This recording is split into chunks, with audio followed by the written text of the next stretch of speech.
ወንጌል ጥዑም ዜና ዝመለብ እዚ ብሓልዮት ናይ ኤርትራ ኦርቶዶክስ ተዋህዶ ቤተ ክርስቲያን ሃገረ ስብከት ሰሜን ኣሜሪካ ክፍሊ ትምህርቲ እናተዳለወ ዝቐርብ ሰሙናዊ ናይ ስብከት ወንጌል ኣገልግሎት እዩ።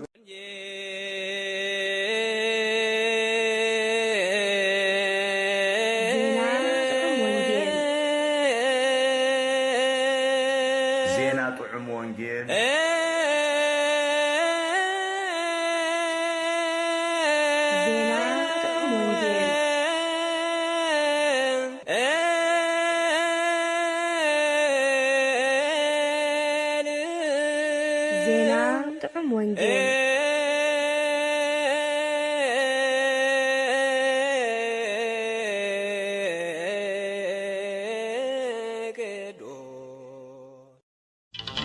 መንግሥተ ሰማያት መርዓ ወዱ ዝገበረ ንጉሥ ትመስል። ምስባክ ናይ ዝዕለት እዚ ጻድቃን ግና ይሕጐሱ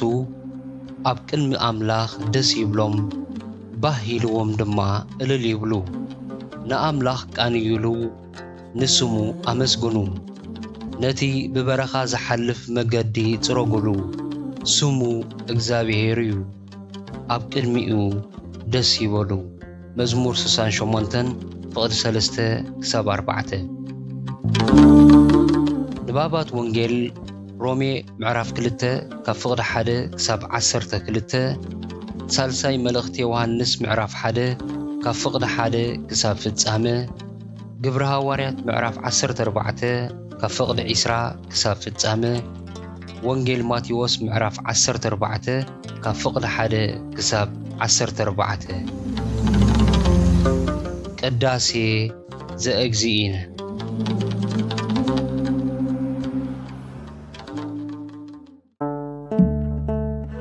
ብስም አቦን ወድን መንፈስ ቅዱስን ሓደ አምላኽ ጸጋ ጎይታና ኢየሱስ ክርስቶስ ምስ ኩላትና ይኹን። ኣብ ኩሉ ኩርናዓት ዓለም ዘለኹም ህዝቢ አምላኽ ኢየሱስ መለሰ ከም በሓድሽ ድማ ብምስላ ከምዚ ኢሉ ነገሮም መንግሥተ ሰማያት ንወዱ መርዓ ዝገበረ ንጉሥ ትመስል። ነቶም ናብ መርዓ እተዓደሙ ክጽውዑ ባሮት ለኣኸ ግናኸ ምምጻእ ኣበዩ። ወንጌል ማቴዎስ ምዕራፍ 22 ፍቕዲ 2 እነሆ እዚ ዕለት እዚ መበል 42 ናይ ዘመነ ሐዋርያት እዩ። ብመሰረት ስርዓት ቅድስቲ ቤተ ክርስቲያንና ድማ ካብ ሰነ 18 ክሳዕ ሰነ 25 ዘሎ ቅንያት ዘመነ ኣስተምህሮ ይበሃል። እዚ ዘመን እዚ ርእሱ ዝኸኣለ ዓብይ ዘመን እምበር ናይ ዘመነ ሐዋርያት ንኡስ ዘመን ኣይኮነን። ኩላትና ከም ንፈልጦ ኣብ ሓደ ዓመተ ግእዝ ክልተ ናይ ኣስተምህሮ ዘመናት እዩ ዘለና። እቲ ቀዳማይን ዝሰፍሕን ዘመን ኣስተምህሮ ምስ ዘመነ ነቢያት ተደሪቡ ተሰሪዑ ዘሎ ካብ ሕዳር 6 ክሳብ ታሕሳስ 6 ዘሎ ዘመነ ኣስተምህሮ እዩ። ካልኣይ ድማ ዘለናዮ ናይ ወርሒ ሰነ ዘመነ ኣስተምህሮ እዩ። ኣብ ውሽጢ ሓደ ዓመተ ግእዝ ክልተ ግዜ ዝተሰርዐ እንኮ ዘመን ዘመነ ኣስተምህሮ እዩ። እዚ ክልተ ግዜ ምስርዑ ብዛዕባ ኣገዳስነት ናይ ኣስተምህሮ ዘጉልሕልና እዩ። ክልተ ግዜ ምስርዑ ጥራሕ ዘይኮነ ክልቲኡ ምስ ዘመነ ነቢያትን ዘመነ ሐዋርያትን ተደሪቡ ምስርዑውን ነዛ ኣብ መሰረተ ቅዱሳን ነቢያትን ሐዋርያትን ዝተሃንጸት ቤተ ክርስቲያን ዘመሓላልፎ ሓያል መልእኽቲ ኣለዎ። ምኽንያቱ ቅዱሳን ነቢያትን ሐዋርያትን እቲ ዝለዓለ ናይ ኣስተምህሮ ኣገልግሎት ዝሃቡና ኣርኣያና እዮም። ቅድስት ቤተ ክርስቲያን እውን ኣሰር ናይቲ ርእሳ ዝኾነ ክርስቶስ ኣሰር ናይቶም ዝሃነጽዋ ነቢያትን ሐዋርያትን ክትስዕብ ናይ ግድን እዩ። ስለዚ ንናይ ኣስተምህሮ ኣገልግሎት ዝሰፍሐ ግዜን ሓይሊ ሰብን ብምምዳብ ክትተግሃሉን ክትገብሮን ልዑል ሓላፍነት ኣለዋ። ፍልጠት ኣብ ዝወሓደሉን ድንቁርና ኣብ ዝሰፈነሉን ቤተ ክርስቲያን ሰይጣንን ሓጢኣትን እዮም ዝነግሱ። መንፈሳዊ ፍልጠት ኣብ ዝዓዘዘሉ ቤተ ክርስቲያን ድማ ኣምላኽን ጽድቅን እዮም ዝነግሱ። ስለዚህ ኸዓ እግዚአብሔር ንፍልጠት አመልኪቱ ከም ዝስዕበለ አቱም ደቂ እስራኤል ቃል እግዚአብሔር ስምዑ ሓቅን ሳህልን ፍልጠት አምላኽን ኣብታ ሃገር የልቦኑ እሞ እግዚአብሔር ምስቶም ኣብታ ሃገር ዝነብሩ ዘለዉ ነገር ኣሎ ንስኻ ብመዓልቲ ክትወድቕ ኢኻ እቲ ነቢይ ኸዓ ምሳኻ ብለይቲ ክወድቕ እዩ ህዝበይ ሰኣን ፍልጠት ይጠፍእ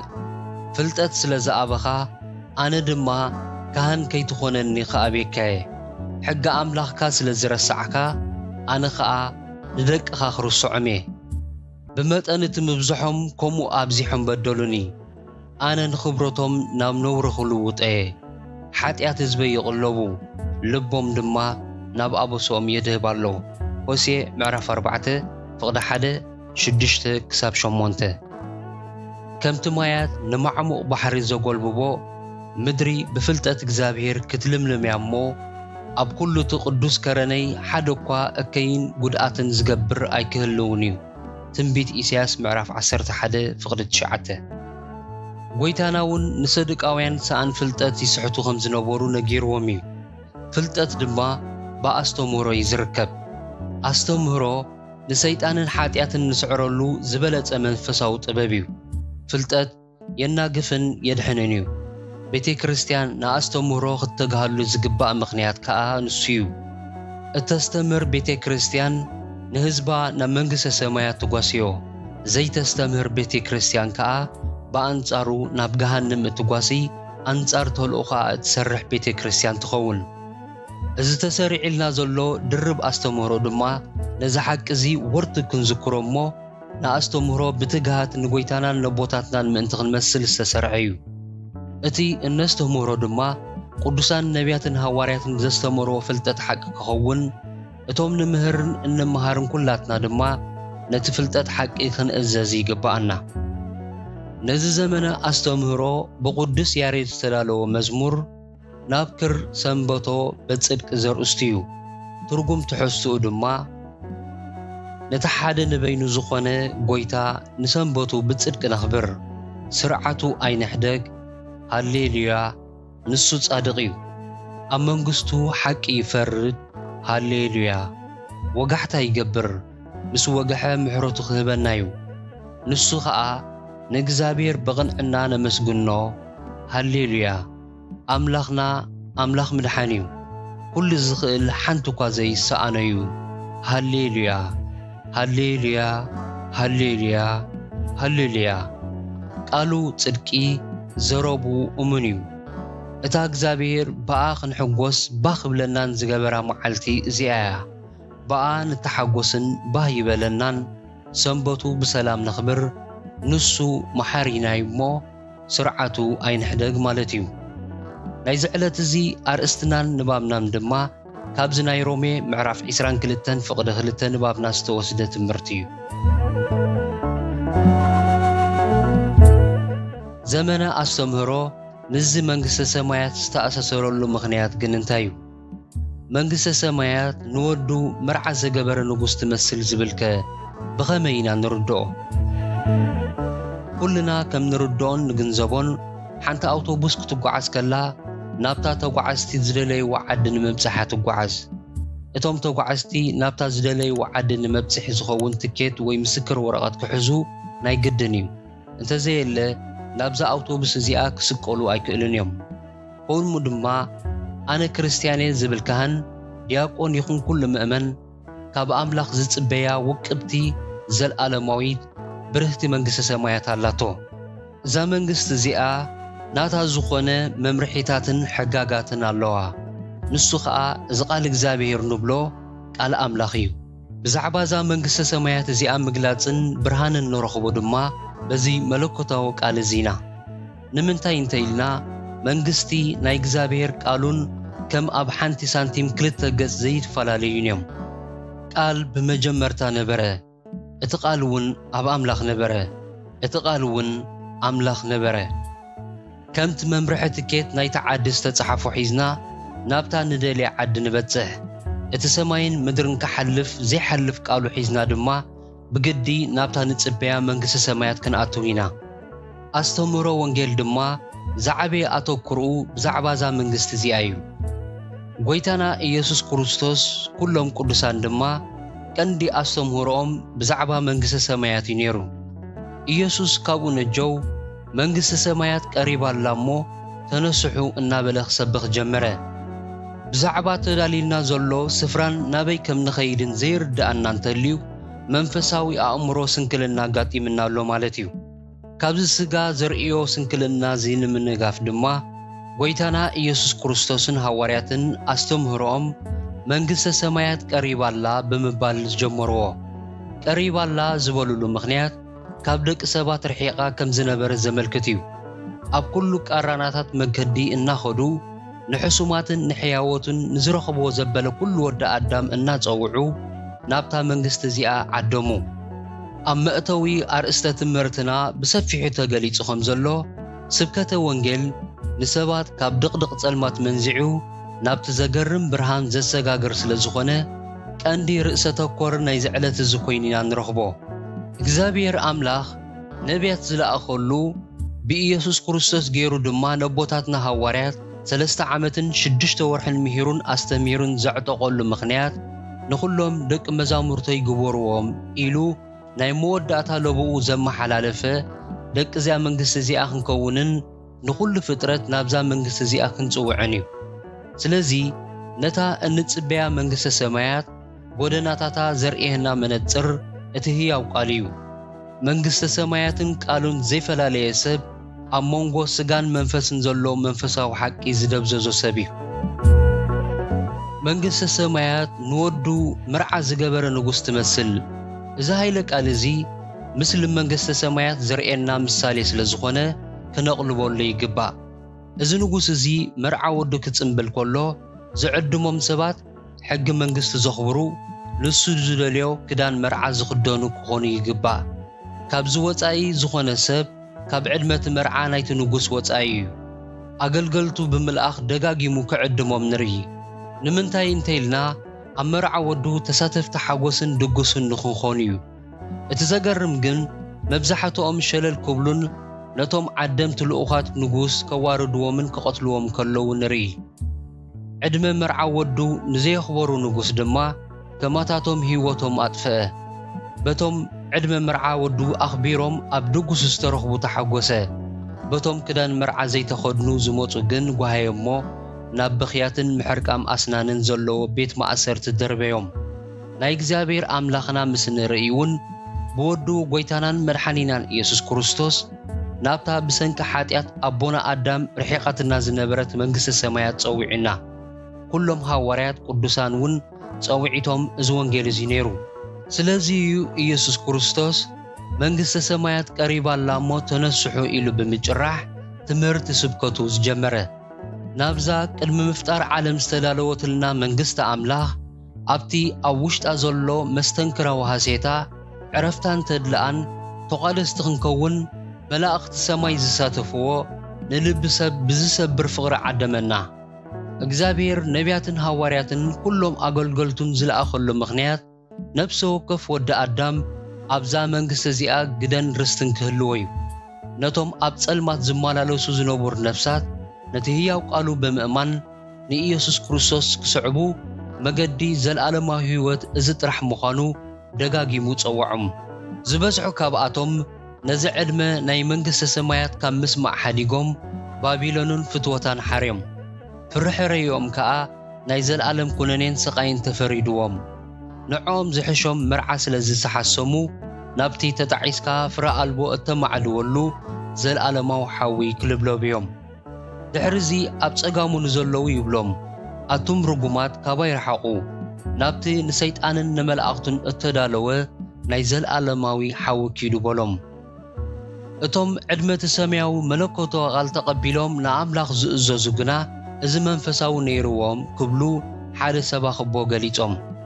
ቀዳማይ እሙናት ኮይኖም ተመላሊሶም ካልኣይ ኩሉ ሰዕ ብእተዳለወ ህይወት ተመላሊሶም ሳልሳይ ቁኑዕ ሃቐና ነይርዎም ራብዓይ ኣብቲ ናይ ዘለዓለማዊ መሰረት ኢየሱስ ተሰሪቶም እዚ ህይወት እዚ ብምውናኖም እዮም ጽድቂ ኣምላኽ ብምኽዳን ልቢ ኣምላኾም ዝለበሱ ዘመነ ኣስተምህሮ ኣምላኽ በቶም ቃሉ ሰሚዒና እንእዘዝ ዝድበሰሉ ዘመን ይኩንብሎ ንኽእል ኢና ኣምላኽ ናብዛ ዋሕዚ ሰላማን ዕረፍታን ዘይውዳእ ኢየሩሳሌም ቤት ንኽንኣቱ ነቲ ዝፈትዎ ወዱ መድሓነ ዓለም ክርስቶስ እዩ በጃ ኣብ ክንዲ ኩላና ኣሕሊፍዎ ስለዝኾነ ኸዓ ኣብ ዳስ መንግስተ ሰማያት ተኣኪብና ክርኢየና ከሎ ድርብ ሓጎሱን ፋሲኩን እዩ እቲ ምድራዊ መርዓ ዝገብር ንጉስ ንመርዓ ወዱ ክንዲ ዝዕጥቅን ላዕልን ታሕትን ካብ በለ ወተሃደራቱን ኣገልገልቱን ልኢኹ ንኹሉ ሰብ ናብ ኣዳራሽ መርዓ ወዱ ካብ ዓደሞ እሞ እዚ መግለጺ ናይ መወዳእታ ሓጎስ ካብ ኮነ እቲ ንነብሱ ምእንታይ ንጹህ መስዋዕቲ ገይሩ ኣብ ቅድሚ እግዚአብሔር ኣቦ ዘቕረበ ክርስቶስ ከደኣ ክንደየናይ ናብ ኣዳራሽ መንግስቱ ክርኤና ከሎ ከምቲ መርዓዊ በታ ኣብ ጎኑ ዘላ መርዓቱ ዝሕጎሶ ጎይታና ኢየሱስ ክርስቶስ በታ መርዓቱ ዝኾነት ቤተ ክርስቲያን ኣብቲ ዘለኣለማዊ መንግስቱ ክርኤያ ከሎ ዓበ ሓጎስ ዘይሕጎስ እዛ መንግስቲ እዚኣ ዓባይን ጽንዕትን መንግስቲ እያ ሓደ ዓቢ መራሒ ናይ ሓንቲ ምዕብልቲ ሃገር ኣብ ድኽነት ንዝነብር ህዝቢ መንግስትና ድኽነት ኣጋጢሞ ስለ ዘሎ ዓቕምኹም ሓግዙና እንተዝብል ይዋዘዩ ዘሎ ኢልና ምሰሓቕናዮ ሓደ ዝኣረገ ክዳን ዝተኸድነ ሽማግለ መንግስቲ ኣምላኽ ኣብ ድኽነት ትነብራላ እሞ ብዓቢ ዓቕምኹም ሓግዙና እንተዝብለና ግና ሰናቲም ከይተረፈ መሓገዝናዮ እዚ ሓሳብ እዚ ሓደ ኣቦ ብዛዕባ መንግስቲ ኣምላኽ ዘለዋ ጽባቐን ሃብትን ክምህሩ ከለዉ ዝተዛረብዎ ምሳልያውን ሓቅን ዘረባ እዩ ንመንግስተ ሰማያት ኩሉ ግዜ ማለት ንቤተ ክርስቲያን ከም ሓገዝ ዘድልያን ድኻን ጌርና ክንሓስባ ኣይግባእን ስለዚና ነቲ ኣረጊት ክዳን ዝተኸድነ ሽማግለ ዓቕሙ ንምሕጋዝ ዝተጓየና ነቲ ዓቢ መራሒ ናይታ ምዕብልቲ ሃገር ግን ሓገዝ ምሕታቱ ዘስሐቐና ብዛዕባ መንግስተ ሰማያት ዘለና መንፈሳዊ ርዲት እምነት ከም ቃሉ ዝበሎ እንተዝኸውን ግና ክሳብ ክንድኡ ብሓሳብና ንመንግስቲ ኣምላኽ ኣብ ባይታ ድኽነት ኣይምደርበናያን ብርግጽ መንግስቲ ኣምላኽሲ ዘለዋ ጽባቐን ክቡርነትን ካብቲ ንሕና ንግምቶ ንላዕሊ እዩ ኣብ ቀዳማይ ቆሮንጦስ ምዕራፍ 2:9 ከምዚ ይብል ግናኸ ከምቲ ጽሑፍ ዝብሎ ዓይኒ ዘይረኣየቶ እዝኒ ዘይሰማዓቶ ልቢ ሰብ ዘይሓለኖ ኣምላኽ ነቶም ዘፍቅርዎ ኣዳሊሎም ኣሎ ተፈቲኑ ምስ ወፀ ነቲ እግዚአብሔር ነቶም ዘፍቀርዎ ዘተስፎም ኣኽሊል ህይወት ክቕበል እሞ እቲ ብፈተና ዝዕገስ ሰብኣይ ቡፅ እዩ መልእኽቲ ያዕቆብ ምዕራፍ 1:12 ሕጂ ግና ተሓይሽ ማለት ሰማያዊት ይናፍቑለዉ ስለዚ ድማ ኣምላኽ ከተማ ኣዳሊሎም ኣሎ እሞ ኣምላኹም ክበሃል በኣታቶም ኣይሓፍርን እዩ ዕብራውያን 11:16 ሽዑት ንጉስ ኣብ የማኑ ዘለዉ ይብሎም ኣቱም ናይ ኣቦይ ብሩኻት ንዑ እቲ ካብ ምስራት ዓለም ዝተዳለወልኩም መንግስቲ ውረሱ ማቴዎስ 25:34 ንዓኻትኩም እምበር ንርእሶም ከም ዘየገልግሉ ተገለጸሎም እዚ እውን በቲ ካብ ሰማይ እተላእከ መንፈስ ቅዱስ ገይሮም ወንጌል ሰበኹልኩም ሕጂ ተነግረልኩም መላእኽቲ ናብኡ ክጥምቱ ይብህግዮም ቀዳማይ ጴጥሮስ ምዕራፍ 1:12 እዛ መንግስቲ እዚኣ ልቢ ሰብ ዘይሓሰቦ ጥራይ ዘይኮነስ ኣብ ሰቡን ተሓሊሙ ዘይፈልጥ ሃብትን ክብርን ኣምላኽ ዝሓቆፈት ልዕሊ ኩሉ መዛግብቲ እያ ምስቲ መንግስተ ሰማይ ወዱ መርዓ ዝገበረ ንጉስ ትመስል ዝብል ከነመሳስላ እኳ እንተፈተና መግለፂ ዓቕምና ቃላትና ጥራይ እዩ ምኽንያቱ መዐቃኒ ምስለ መንግስተ ሰማያት ዓይንና ኮነ እዝንና ሰሚዕንኦን ርእዮንኦን ዘይፈልጣ ዕረፍትን ሰላምን ንኹሉ ፍጥረት ዝተዳለወሉ ፍሉይ ስፍራ ኣምላኽ እዩ እቲ መርዓ ንወዱ ዝገበረ ንጉስ እቲ ዝገበሮ ናይ ድግስ መርዓ ናይ መዓልታት ጽምብል እዩ ጎይታና ኣብ ሰማያት ኣዳሊልና ዘሎ ክብርታት ግና ዘለኣለማዊ መርዓ እዩ ብናይ ምድሪ ቋንቋ መላእኽትን እኳ ገሊጽካ ዘይትበጽሖ እዩ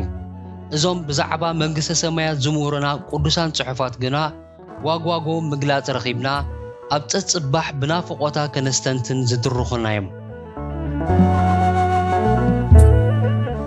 ቅዱስ ጽሑፍ ብዛዕባ መንግስተ ሰማያት ተጻሒፉልና ዘሎ ኣውራ ነገር እንታይ እዩ መንግስተ ኣምላኽ ከመይ ዓይነት መንግስቲ እያ እቲ ብዛዕባ መንግስተ ሰማያት ንወዱ መርዓ ዝገበረ ንጉስ ትመስል ዝብል ዘሎ ኣውራ ንመንግስተ ሰማያት ገሊጽዋ ዘሎ ሃይለ ቃል እዩ ምስኡ ኣተኣሳሲርና ንርእዮ እምበኣር ንመንግስተ ሰማያት ብዘርእን ዘርአን መሲሉ ጽባቐነታ ኣጉሊሑ ምሂርዎ ኣሎ ብምስላታት ገይሩ ድማ ብዙሕ ነገሮም ከምዚ እናበለ እነሆ ዘራእኽ ዘርእ ወፈረ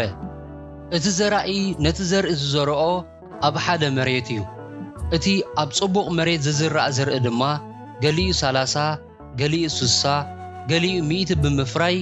ንልቢ ዘራእዩ ዘሐጉስ ፍርያት ይህብ ኣብ ከነተኩረሉ ተዳሊና ዘሎ ነጥቢ ነቲ ጎይታና ኢየሱስ ክርስቶስ በኣፍ ኣገልገልቱ ካህናትን ዲያቆናትን ዝምግበና ቃል መንግስቱ ኩሉ መንፈሳዊ ፍረ ምስ ንፈርየሉ ውሕዝ ዝኾነ መገዲ ህይወት ሒዝና ኣለና ማለት እዩ ምኽንያቱ ቀፂሉ እውን እትሰምዕ እዝኒ ዘላቶ ይስማዕ ክብለና ከሎ እዚ ቃል እዚ ሓለፋቲ ብስጋ እንሰምዖ ምስማዕ መንፈሳዊ ኣዛንና ተኸፊቱ እንሰምዐሉ ሰማያዊ ጽዋዕ እዩ ቃል ናይዛ መንግስቲ እዚኣ ዝሰምዕ ዝእዘዝ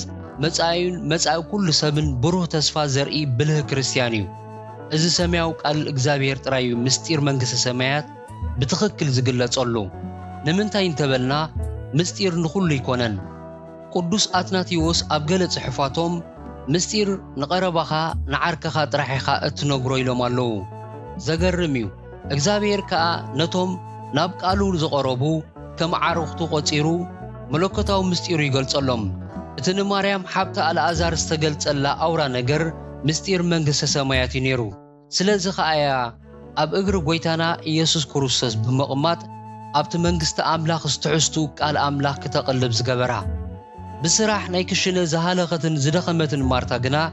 ምስ ጎይታን ሓብታ ማርያምን ኣብ ምጥምማት ተረኽበት ነቲ ኣውራ ነገር ምስጢር መንግስቲ ኣምላኽ ብምዝንጋዓ ዝሓዘነ ጎይታና ኢየሱስ ክርስቶስ ግና እቲ ዘድለያ ናይ ማርያም ሕርያ ክኸውን መዓዳ እዚ ዓቢ ምስጢር እምነት ዝተገንዘበት ማርያም ትንሣኤ አልዓዛር ሓዋ ብእምነትን ብሓጎስን ተቐበለቶ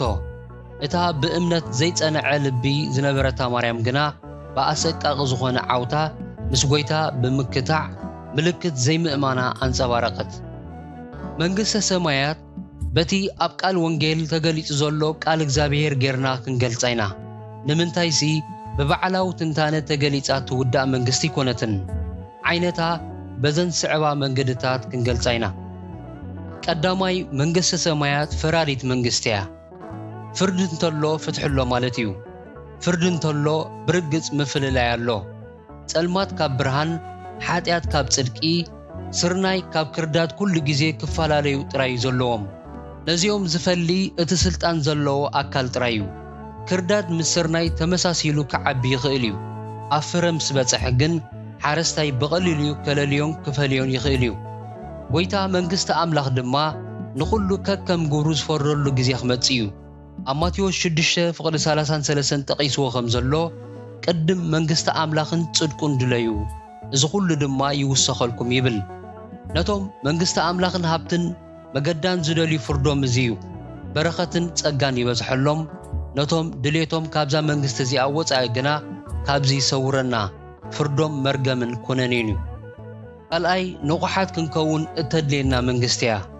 ኣብ ማቴዎስ 25 ካብ ፍቕዲ 1 ክሳብ 13 ተጠቒስልና ዘሎ ሃይለ ቃል ናይተን 10 ደናግል ንረክብ ትምርዓዊ ክርስቶስ ዝሓዘና 10 ሓደ እዩ ነይሩ ንሱ ከዓ ዘይተን ኣብ ጥንኤን መሊአን ነቂሐን ተዳልየን ንኽጸንሖ እዩ ሎሚ ካብኡ ክንመሃሩ ዝግባኣና ግና እተን 5 ካብኣተን እታ መንግስቲ እትደልዮ መምዘኒ ብምሓዝ ዘይተን ኣብ ጢንአን መሊአን ብንቕሓት ጸንሖ ብምንቅሐን ዝተሓጎሰ መርዓዊ ክርስቶስ ድማ ናብ ኣዳራሽ መንግስቱ ከኣትዋ ፈቐደለን እንተተን 5 ደናግል ካብኣተን ግና ዘይቱ ዘይብሉ ጢና ሒዘን ተረኽባ ወዮ መርዓዊ ተባሂሉ ዘሎ ክርስቶስ ዓያሹ ዝብል ቅጽል ስም ብምሃብ ምስኡ ናብ ኣዳራሽ ቤቱ ከኣትዋ ኣይፈቐደለንን ብድሕሪ እዚ ክገብርኦ ዝፈተና ናይ ምንቃሕ ፈተነ ኣልቦ ፍረ ኮይኑ ስለ ዝተረኽበ ዝገደደ በቲ መርዓዊ ኣይፈልጠክን እየ ኣቢልዎን ካብዚ ቃል እዚ ንመሃሮ ዘይምንቃሕ ብምጽኣት ጎይታና ዘሕፍረናን ካብ መንግስቲ ኣምላኽ ዘትርፈናን ዓሻ ናብራ ረሲእነት እዩ መንግስቲ ሰማያት ምጽባይ እትሓትት መንግስቲ እያ ኣብ ምጽባይ እምበኣር ንቑሓት ክንከውን የድልየና ንቕሓት ማለት ምብርባር ሓለዋ ብዘይድቃስ ምሕላው ማለት እዩ እዚ ኣብ መዝገበ ቃላት መጽሓፍ ቅዱስ ኣብ ገጽ 256 ንረኽቦ ኩሎም ምእመናን ህዝቢ እግዚአብሔር ምእንቲ ከይወድቁ ክነቁሑ ክጽልዩን ተኣዚዞም ኣለዉ። ብመሰረት ቅዱስ ጽሑፍ ኣብ መንግሥተ ሰማያት ተቐመጥቲ ክንከውን እንታይ እዩ ክግበር ዝድለይ ዘሎ? ኣርእስቲ ትምህርትና ንምዝዛም እዚ ሕቶ እዚ ኣሳሪ ነጥቢ ክኾነና እዩ። መንግሥቲ ኣምላኽሲ ብመንፈስ ቅዱስ ጽድቅን ሰላምን ሓጎስን እያ እምበር ብብልዕን መስተን ኣይኮነትን እሞ ነቲ ሰናይኩም ኣይተጽርፍዎ። ሮሜ 14:16 እቲ መንግሥቲ ኣምላኽ ካባና ትጠልቦ ብመንፈስ ቅዱስ ተመሪሕና ብጽድቅን ሰላምን ሓጎስን ምንባር እዩ። እምበኣርሲ ብልዕን መስተን ዘቐድም ስጋዊ ናብራ ሓዲግና ናብቲ መንግሥቲ ኣምላኽ ዘምርሕ መንፈሳዊ ፍረ ንሰለም። ሎሚ ዕድመ ጐይታናን ኣምላኽናን መድሓኒናን ኢየሱስ ክርስቶስ ንዓና ንኹሎም ደቁ ናብታ ጽድቅን ሰላምን ሓጎስን ዝመዓራ መንግሥቲ ኣምላኽ ንኽንመጽእ እዩ። ነዚ መዓዛ ዕረፍቲ እዚ ዝበሃገት ነፍሲ ከምቲ እቲ ወዱ ንመርዓ ዝገበረ ንጉስ በቶም ክዳን መርዓ ዝተኸድኑን ዝተሓጐሱን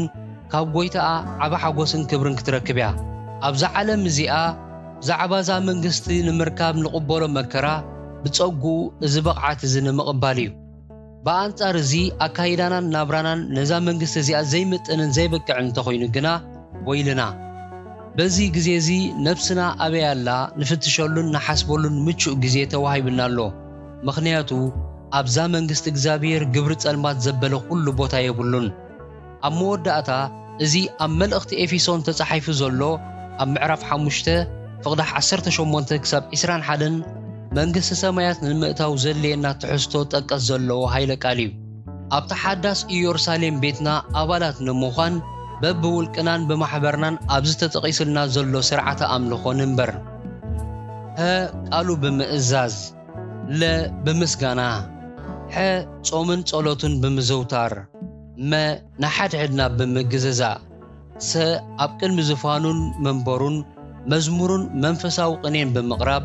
ልብናን ልቢ ኣምላኽን ንምርታዕ ሽዑ ጥራይና ተቐመቲ ኣብ ዝፋን ክብሩን ንሓዋሩ ምስኡ ምስቲ ጐይታ ጐይቶት ኣብ መንግሥቱ ከም ንነብር ነረጋገጽ። ዝኸበርኩም ህዝቢ ኣምላኽ እቲ ንሎሚ ተዳልዩ ዝነበረ መልእኽቲ ወንጌል ጥዑም ዜና እዚ ክሰምዕዎ ዝጸናሕኩም እዩ። እግዚኣብሔር እንተፈቐዶ ብህይወት እውን እንተሊና ኣብ ዝመጽእ ሰሙን ብኻልእ ኣርእስቲ ክሳብ ንራኸብ ጸጋ ጐይታና ኢየሱስ ክርስቶስን ፍቕሪ ኣምላኽን ሕብረት መንፈስ ቅዱስን ምስ ኩላትና ይኹን። ኣሜን።